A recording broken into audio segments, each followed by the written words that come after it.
Shri Shri Ramakrishna Kathamrita 1885 24 April ষষ্ঠ পরিচ্ছেদ। ঠাকুর শ্রীরামকৃষ্ণ ও গোপী প্রেম।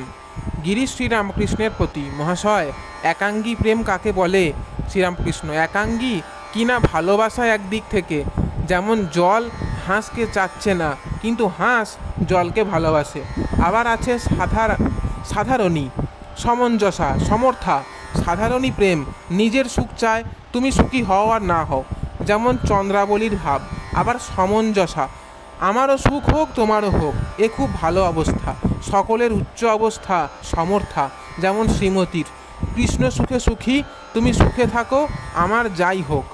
গোপীদের এই ভাব বড় উচ্চ ভাব। গোপীরা কে জানো?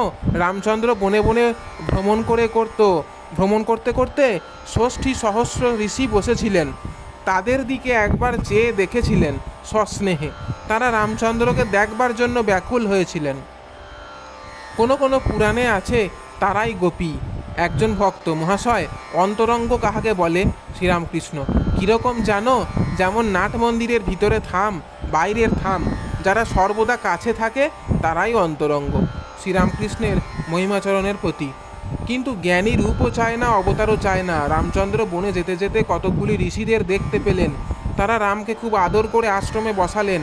সেই ঋষিরা বললেন, রাম, তোমাকে আজ আমরা দেখলুম, আমাদের সকল সফল হলো, কিন্তু আমরা তোমাকে জানি দশরথের বেটা। ভরদ্বাজ যদি তোমাকে অবতার বলে, আমরা কিন্তু তা বলি না, আমরা সেই অখণ্ড সচ্চিদানন্দের চিন্তা করি। রাম প্রসন্ন হয়ে হাসতে লাগলেন।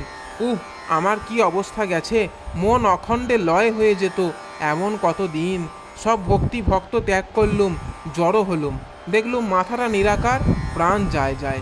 রামলালের খুড়িকে ডাকবো মনে করলুম, ঘরে ছবি টবি যা ছিল সব সরিয়ে ফেলতে লাগলুম। বললুম, আমার হুঁশ যখন আসে তখন মন নেমে আসবার সময় প্রাণ আটুপাটু করতে থাকে। শেষে ভাবতে লাগলুম, তবে কি নিয়ে থাকবো? তখন ভক্তি ভক্তের উপর মন এলো। তখন লোকদের জিজ্ঞাসা করে বেড়াতে লাগলুম যে, এ আমার কি হলো?